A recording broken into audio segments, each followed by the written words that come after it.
ನಿತ್ಯಾನಂದ ಇರುವ ಜಾಗಕ್ಕೆ ಪ್ರಜ್ವಲ್ ಹೋಗಲು ಸಿದ್ಧತೆ, ಎಂ ಲಕ್ಷ್ಮಣ್ ಗಂಭೀರ ಆರೋಪ.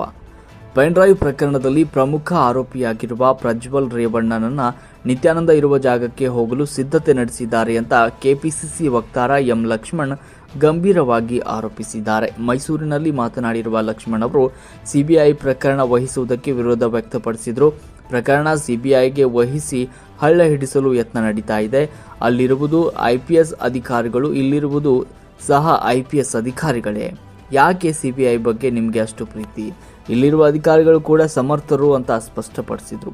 ಜೆಡಿಎಸ್ ವತಿಯಿಂದ ರಾಜ್ಯಪಾಲರ ಭೇಟಿ ವಿಚಾರಕ್ಕೆ ಪ್ರತಿಕ್ರಿಯಿಸಿ, ಕುಮಾರಸ್ವಾಮಿ ಅವರೇ 2 ಬಾರಿ ಸಿಎಂ ಆಗಿದ್ದೀರಿ. ನಿಮ್ಮನ್ನ 2ನೇ ಬಾರಿ ಸಿಎಂ ಮಾಡಿದ್ದು ಕಾಂಗ್ರೆಸ್ ಪಕ್ಷ. ನಿಮ್ಮ ತಂದೆಯನ್ನ ಪ್ರಧಾನಿ ಮಾಡಿದ್ದು ಕೂಡ ಕಾಂಗ್ರೆಸ್. ಮರೆಯಬೇಡಿ. ಕುಮಾರಸ್ವಾಮಿ ಅವರೇ, ನಿಮಗೆ ಸಂತ್ರಸ್ತರ ಬಗ್ಗೆ ಕಾಳಜಿ ಇಲ್ವಾ? ರಾಜ್ಯಪಾಲರಿಗೆ ಏನು ಮನವಿ ಮಾಡಿದ್ದೀರಿ?